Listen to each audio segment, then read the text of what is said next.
Okay guys, real talk now. Do Souls games actually have a story, or are we just wandering around collecting fancy junk and making up our own headcanon? So I was recently in a live stream with fellow creator Ruger Rabbit, where he made a pretty bold claim that Souls game style of lore-driven storytelling is, to put it blatantly, shit. I did say I know there's a story, but it is essentially non-existent. You can play through the whole game and never pick up on it. It's so unimportant to the actual thing.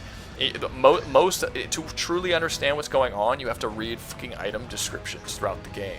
Now that got me to thinking, and it got me digging, because honestly, I think that claim misses a crucial point. That this fragmented, item-based environmental narrative isn't just valid, it's often brilliant. And today, I want to explore why. We are going to explore how these games are able to tell a story through items and why it's a valid method. We're going to dive into the depths of what makes Souls lore compelling and why I believe it's a powerful way to tell a story. Seriously, when I first picked up Dark Souls, I was so confused. Like, here's a rusty dagger and it says something about a lost knight and that's it. But then you start reading everything, every item description, every weird little detail in the environment, and suddenly you realize, wait a minute, this isn't just random stuff. This is a puzzle, and you are the detective. You start feeling like you're uncovering hidden history. It's like archaeology, but with more pissed off giant monsters. Here's the kicker. I think a lot of people miss out on the real story, not because it's not there, but because it's hidden. It's a story you have to work for, you have to dig for. So today, let's break this down. We're going to talk about what exactly counts as lore in these games. Is it really a legitimate way to tell a story? And why do so many people walk away thinking they're just playing Monster Slasher Simulator 5000?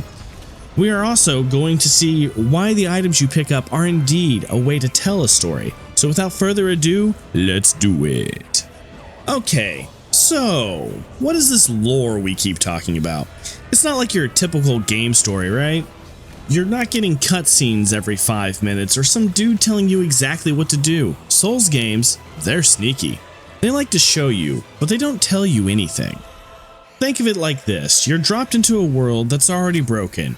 It's as if someone threw a history book into a blender, and you're trying to piece it back together. You pick up a sword, and it's not just a sword. It's got this little description, maybe something about a forgotten king or a battle that happened ages ago. Then you look around and you see these giant ruined buildings, and you start to think, okay, somebody lived here. Then you fight some weird ass monsters, and its soul has a description that connects it to some other thing you found, and it all starts to click. It's about the environment too, such as the way a boss is placed, or the statues you see, or even the way the light hits a certain area. It's all telling you something, as long as you're willing to stay a while and listen. Take for example, the Ringed Knight paired greatswords from Dark Souls 3. It's not just a weapon, it's a window into the history of the Ringed City, a place at the end of the world. Then in Elden Ring, you find a simple flower, the Erd Leaf flower, but its description hints at the cycle of the Erd tree. That's what the big difference is, right? In most games, they just tell you the damn story. Go here, do this, this is why. Souls games remove the hand-holding that so many players are used to, and instead say, here's a bunch of clues, figure it the fuck out. It's less like reading a novel and more similar to stumbling on a long-lost ancient ruin. You're not just playing the game, you're becoming an archaeologist, a detective, a really confused detective of ancient history at first, but a detective nonetheless. Okay now, why does this weird find-it-yourself story thing actually work? First off, it's really damn immersive. Seriously, you know that feeling you get when you finally figure something out in a game? When you find a secret passage or a hidden item? Souls games are all about that. You're not just following a breadcrumb trail, you're actually discovering shit. You just happen to be a less sexy Lara Croft, and the game, well, it's your ancient super creepy tomb. So get this, because the story is so vague, you get to interpret your own story. You tell yourself, okay, I think this means that. Then when you jump online and people tell you, dude, no way, it's actually about this, then your mind is blown. Everyone's having this massive ongoing debate about what it all means, and it's awesome. World design? Forget about it. They're not just levels, they're actually places. You walk through a ruined castle and you can practically feel the history. You see a giant freaky tree in the distance and you think, well, what the hell happened there? The world itself is telling you its story as long as you know how to listen. Honestly, the community around these games is insane because nobody really knows what's going on. Everybody's trying to figure it out together. People are spending countless hours digging through item descriptions, drawing maps, and coming up with these crazy theories. It is a giant collective puzzle. Every item you pick up is just another piece of that massive puzzle, and everyone's trying to put it together collectively. Okay, so let's be real. It's not all sunshine and rainbows. The whole dig it yourself lore thing, it's got its downsides. First off, it's not exactly user-friendly. Imagine you're trying to read a book where every other page is missing and the rest is written in riddles. And that's what Souls games are like sometimes. You find an item and its description is like, a fragment of a forgotten dream. Maybe. And you're just sitting there like, okay, thanks game, super helpful. And yeah, it can get frustrating. Really frustrating. You spend hours wandering around trying to figure out what's going on and you're still completely lost. It's like you're trying to assemble furniture without the instructions and you're pretty sure some of the pieces are missing. You need patience, a lot of patience. You have to be willing to take your time to explore, to experiment. And if you're the kind of person that needs a big flashing arrow telling you what to do and where to go, well, then you're going to have a bad time. And then there's that whole everyone has their own opinion thing. You know how most people argue about movies or TV shows? Now multiply that by cancer, because the lore is so open to interpretation, everyone's got their own theory, and they're very passionate about it. You go online and you see these massive debates with people throwing around item descriptions like they're legal documents. Objection! Objection! Objection! It's kind of amazing, but at the same time, it's a bit intense. Like, you'll say something like, I think this character is related to that character, and someone will come at you with a 5-paragraph essay explaining why you're a complete dipshit, and then they'll quote an item description, and it can get wild. But that's the beauty of this kind of storytelling. The story is what you make of it, and the items are the words that the people use to make their arguments. Okay, so let's get into the nitty-gritty. We're going to talk about the Abyss in Dark Souls. This place is completely nightmare-inducing. What the hell is even going on in there? It's pitch black and gooey like a black version of the Blob, and like the Blob, it can't wait to swallow you up. So, you start finding these items, like the Dark Wraith Armor, or the Dark Hand, and they talk about humanity and darkness in this really ominous way. And then you go down into the Abyss itself, and it's like you're swimming in this nothingness, and you see these creepy shadow figures and these weird 4-legged monsters, and you're like, okay, something seriously messed up happened here. Then you meet Manus, father of the Abyss, this giant rage-filled dude throwing dark magic around like it's fucking confetti, and you find his soul, and it talks about him being a primeval human and how his rage corrupted everything. So here's my take.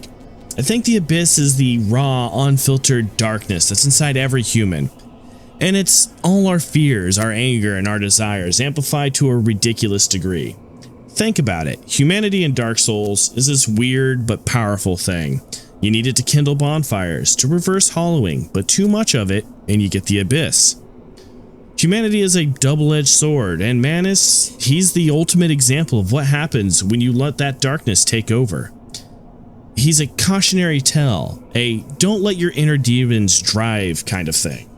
In the items, they tell that story too. The Dark Hand, it steals humanity. It steals that darkness.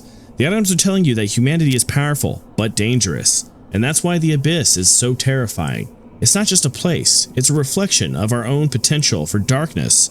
And that is a powerful way to use items to tell a story. Alright, so bottom line, are Souls games good at telling stories? Hell yes they are. It's not your usual sit down, shut up kind of thing. It's more like, here's the shovel, start digging and good luck. And honestly, that's what makes it so freaking cool. We talked about how you actually feel like you're discovering stuff, right? Like, you're not just playing a game, you're uncovering a mystery. And because everyone's got their own ideas, it's a giant ongoing brain meld. Yeah, it's messy, it's confusing, and you're gonna have people yelling at you about item descriptions like they're religious texts, but still, it's worth it. These games, man, they've changed the game. They've shown us you don't need to hold people's hands. You can trust them to figure stuff out. And those items, those tiny little things, become the words of the story. And speaking of figuring stuff out, let's get real about Marika for a second. We've all got our theories, right? And here's one I've been kicking around. What if, and this is just a wild thought, What if Marika's actions were driven by a deep-seated fear? A fear that led her to make a drastic choice, one that shattered the world and left her family in chaos. It's a dark, twisted family drama, and it's all hidden in the details, but that's a video for another day, folks. And you know what? It's like we're all in this together trying to figure out this crazy puzzle. At the end of the day, do Souls games tell their story in a good way? I mean, yeah, absolutely. They're not your typical sit back and watch kind of story. They're more like grab a shovel and dig through the dirt, like I've said several times. And you have to figure it out yourself, and that's what makes them so damn cool. We talked about how this fragmented environmental storytelling creates this incredible sense of immersion, right? You're not just playing a game, you're uncovering a mystery. And because it's so open to interpretation, you get to have your own little take on it.